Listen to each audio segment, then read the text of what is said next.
Hello, everybody.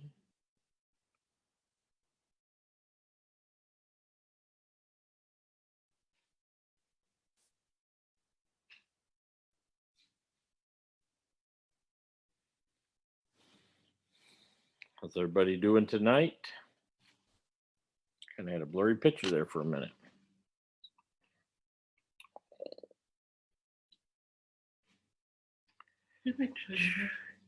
Here we come.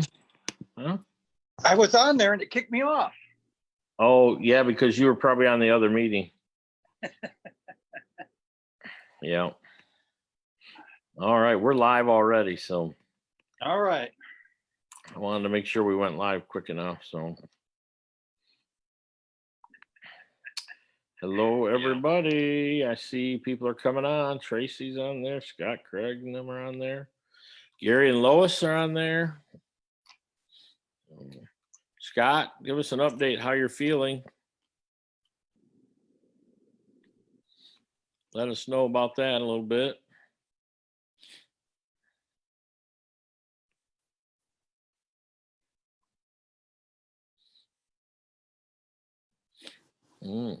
Hey, we tried your Chinese place today, Tim.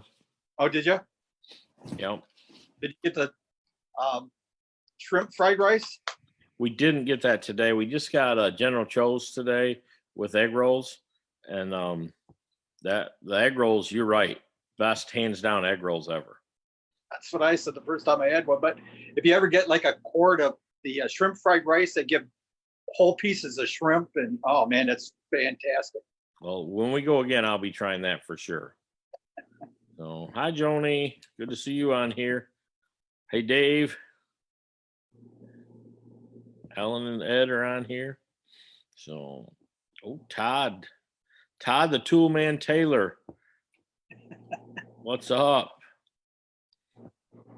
So, got a bunch of people joining us. So, Good. We were talking Chinese, so it was all important stuff that we were just talking about. So, I'll clean my camera. It looks a little blurry to me. So, I was wearing my Michigan sweater today, or shirt, and not sweater, but shirt, and I had my mask on when I went in somewhere, and it's got Michigan on it. Yeah. Thank you, Lori Rathman made that for me. The lady said, "You're a real Michigan fan, eh?" And I said, "Yes, I am." Yeah, Ed Lee. We were talking about Canton on Fenton Road. So, but anyways, had a good day today, and was at the church for a little while, and starting to prepare more stuff to get ready to come back, and we'll talk about that in a little bit. So, but before we do that, and if you're watching at the end here, we are going to be talking about Sunday morning coming back together. This coming Sunday, we're going to be talking about some of the plans for that. And so we'll just fill you in on that after we spend a little time with Tim in his devotion. I see Scott Craig said here he's doing okay. Throat's pretty swollen. Pain is not unmanageable, so that's good. That is good, Scott. Good to see that. So glad that that's happening. Healing is coming, it sounds like, so that's good. So somebody's giving you a shout out on there, Tim. It says, "Hi, Dad," from Brandy. Oh, that's awesome. So with that, why don't we turn you loose and share with us what's on your heart tonight, Tim? All right. Tonight's devotion is entitled "Make Time to Pray," and Tozer has Ephesians 6:18, "And pray in spirit on all occasions with all kinds of prayers and requests. With this in mind, be alert and always keep on praying for all the saints." And in the beginning, he asked the question, "Am I faithful in prayer?" So he gets right down to business and starts stepping on toes right away. Yeah, and he says, ask yourself that. "Well, I'm busy," you say. Yes, you are busy. So was the Lord, and so was Martin Luther. And Luther said this, "In the morning, I have so much work to do that I'm going to have to pray longer today." Boy, I like that quote. Instead of, you do that at the beginning of the day instead of the end of the day, and you say, "Lord, bless this mess that I made today." You just spend time with God and you pray about your day that you're about to have. Mm. And he said, are you faithful in prayer? And do you meditate on the word? How much of scripture have you read lately? Have you read it with meditation and tenderness? These are just a few questions. You can answer them evasively, and the snow lies there. Tozer continues with the theme about sometimes in our spiritual lives that we suffer through winter where there's everything's undercover, everything's down below, it's still alive, but we're frozen in our spiritual lives. And then when we turn to God, he can warm our hearts, and the snow can start to melt. And just like spring, things start to blossom. Our spiritual lives start to blossom. I really like that analogy. He's been on here for the last few days. And he says, you can answer them evasively, and the snow lies there, or you can answer them honestly and see the springtime come to your heart. When he says you can answer them evasively, it reminds me of the fact of denial, and that we have to come out of the denial and we have to turn to God before our spiritual lives come alive. Put yourself in the hands of the one who loves you infinitely. If you have failed him, you can admit it. You can admit that there is snow on the meadow. Tell him so, don't hide it. He won't turn his back on you and say, you disappoint me and betrayed me. There is balm in Gilead, and plenty of it. The balm and healing of the blood of the Lamb will get you out of the rut. I love the analogy that he uses. It's quoting Jeremiah, but I did a little research on that today, and it's interesting. In 1965, a playwright wrote a play called Balm in Gilead, and that's about the time that Tozer wrote this. So I'm not sure if that was a popular play at the time when he wrote this, or he was just simply quoting Jeremiah. In Jeremiah chapter 8, verse 22, he talks about the fact that he's lamenting the fact that the people have turned their back on God, and he sees how bad they're hurting, and he reminds them of the fact that there's balm in Gilead, or there's healing, that God offers us healing, and he uses it as an illustration, balm in Gilead, which was a medication that they would use for healing purposes. So it's a great analogy. I mean, how do we get forgiveness? He talks about the fact that we find it in God's grace. And how do we receive God's grace? We ask for it. Mm-hmm. And that's just a reminder from Tozer here this evening. You bet. Great reminder. Yeah, definitely. I love his thought for the day where he says that prayer is straightforward, honest. If you're not honest, God already knows, so you better be honest, but I love what he says there. It's not a monologue or a complaint recital or an endless wish list. It is communing with God and listening to him. And I just know from my own life, that's a struggle sometimes, trying to listen to God, because I found myself at times praying and say, okay, God, I'm going to listen to you now. And I shut up, and then my mind keeps going. And pretty soon I'm back praying because I've thought of something else that I forgot to tell him about, like he didn't know it, and that I need to make sure that he's aware of. And I find myself not really listening. And I do think that is a huge part of prayer that is missing in the prayer of the American church, at least, is listening to God, not just laying out our requests before him. Right. So. Yeah, not a complaint recital or an endless wish list. I like that. Right. That it's communing with God. And lots of times the other thing we do is we get done, we say amen, and we're up and off, and we're on to the next thing on the to-do list. So we don't sit and wait for God to answer us. We don't wait for God to talk to us. We just talk to him. Right. We lay out all our requests, and we're done, and we're moving on. We're gone. Right. Exactly. I mean, how would you feel as a parent if that's what your kid did? They came home and laid it out before you, had it all printed out neatly for you, just laid it there and said, here it is. I'm gone. Yeah, fixed it. Yes. Yeah. So here's what I need from you, and I don't want anything after that. So That Have time that to talk. Just fix it. Yeah. so Yeah. I like his prayer too. Lord, teach me to pray, to really pray. really pray, right, right. Yeah, not just pray and throw it out there, but pray and sit and meditate and listen. Yeah. Everybody wants to meditate today. That's the thing I'm seeing when if you watch anything on TV that's not news. Um, you hear all the stars that are on as guests on different shows and things. That's what they're talking about. My time in meditation. I meditate and do this and do that.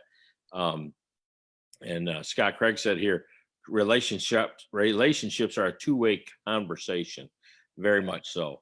And if they're not a real relationship, and that's what our time with God really does need to be. It needs to be intimate time with Him.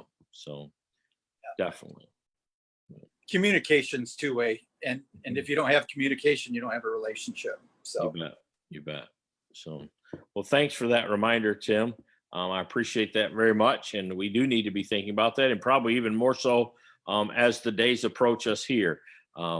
As we mentioned earlier today, we're going to be back together on Sunday morning, 10:45, for public worship. If you are healthy and able and comfortable, we want you to join us there. And let me say that if you're not, we're okay with that. We're gonna, we're not just okay with that. We almost want to encourage that if that's where you're at. But I do want to say a couple things, address a couple things.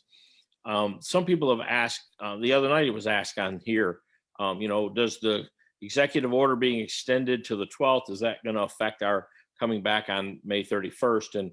And after talking with the deacons and staff, elders of our church, the leadership, we don't really believe that it will affect us, and it should affect us. For one thing, is our governor has been pretty clear all along that she did not expect houses of worship to be following in line with this. She was never going to penalize them. Now, she wanted them to participate and be a part of it, and we have done that, and I feel like we've done that greatly. But I also feel like we have plans now in place to come back in a very healthy way, that's not going to contribute to a rebound. And so we are confident that we're doing it the right way. And I believe in the last, not the one that she just put out last week, but the revision before that of the executive order, she actually did clarify and added a paragraph 16 in a certain section there, that I have a copy of that particular paragraph, where she did clarify and say, just in case you're wondering, we're not going after churches, and we're not going after people who are going to churches to worship. If that's where they feel is essential, then we're going to let them do that. And so I don't feel like we're violating her order. The Bible tells us to respect our governors and our leaders in government, and I think we've done that. And I want us to continue to do that. Let me be very clear about that. We are not going to bash our governor.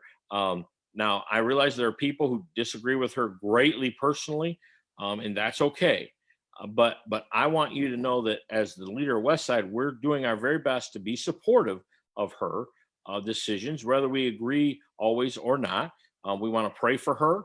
And to be honest, if I can really be honest, I know she's being accused of being a lot of things right now that are very self-serving. And my guess is she's trying to do a good job. It's all coming back to bite her right now. I get that. I don't think she sat around and said, well, I got to open up this county because I got a cabin there, and I got to open up this because I want to go to dinner there, and I got to open up. I really don't think she has time to do that right now either. And I know that some out there disagree with me on that, and that's okay. I don't want your emails about it. But I think she's probably doing the best she can, listening to the people she has respected as her advisors.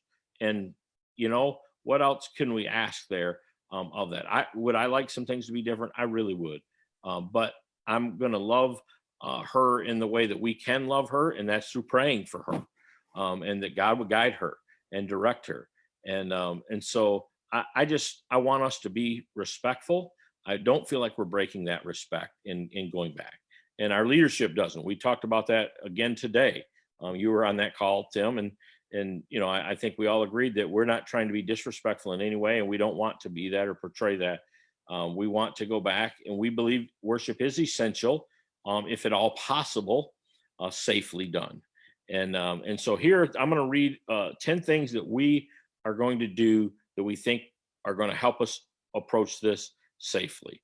We start off this though by saying we're thrilled, and we're going to be putting this out in just a little while later tonight for all of you to read. It'll be posted as a link in this live. So we're thrilled that you're planning to join us for worship this Sunday. Here are some of the proactive steps we've taken to prepare for our time back together as a church family. Number one, no touch greeters at each door to welcome you. Air hugs and air high fives are encouraged, and they're free. And some of them may even have a new air handshake to show you on Sunday morning. Maybe I'll show it for you before we hang up, but we'll see about that. Number two, masks need to be worn in the building, and we will be providing those for anyone who needs one so that we can all keep our germs to ourselves. So if you don't have one, don't worry, we got you covered. That we went round and round on the whole mask thing here. Let me tell you why we landed where we landed. Number one, we have a team of nurses that I have been in communication with that are members of our church that are working with COVID patients on a close level, daily type time. And all of them have been very adamant that we need to be wearing masks in the building right now, at least for the first few weeks. So that's one reason we landed there. And then the other reason that I've really finally just kind of did it for me was the fact that they say masks are about protecting others, not so much yourself. Well, the whole Christian life is about putting others above yourself. We talked about that last week. Once I seen that for a devotion, I was really convicted that I would have a hard time just being like a jerk about it. Like, I'm never wearing a mask. You're not making me wear a mask. You can't make me wear a mask. Because the truth is, we can't make people wear masks, but we really want people to wear masks. And we're going to pretty much insist that everyone who's coming wear a mask to protect others. As a Christian, I don't know how I can say I'm coming there to exercise my Christian right, but I'm not worried about you, just me. And so I really want us to do that. So I hope that you'll help us with that. Let's have fun with it. Honestly, let's have fun with it. Let's not make it such a negative thing. Let's come be creative with your mask and see what yours looks like, and we can compare them and all that good stuff. Let's have fun with it. Sanitation, the doorknobs, all the surfaces are going to be cleaned this week, sanitized again. There'll be hand sanitizer stations throughout the building. We'll have a no touch check-in process for you. Our designated greeter will be there. They'll have a little thermometer thing to just point at the forehead, I think is how it works, whatever it is. They don't even touch you. They just point it at it and it makes sure there's no temperature. And then the children will be dropped right off. Preschoolers, parents of preschoolers, we're going to ask you to come in the very front door of the church where you would park out in front of the building. Come in that single door. There's a preschool room door right there. As soon as you're in the building, you'll be able to, they'll scan your temperature. You'll be able to drop them right there. If you have nursery, we're going to ask you to park over on the Pines side of our driveway, which would be the east side. Park over in that parking lot. Come right in that end door. There's a door right there. Comes up a couple steps and come in the door, and you're right there at the nursery. There's an entrance, an old nursery entrance there that we don't typically use now, but we're going to use that Sunday, and there'll be people there to guide you through that. Same thing. We'll check temperature, and they'll go right in their class. There'll be no commingling of nursery or preschool kids. And the preschool department itself will be locked. Those two doors will be the drop-off points. And I just went through that. That was the next one I was supposed to read, but I kind of got ahead of myself there. We have family and household seating. We have ushers who are going to be at the doors.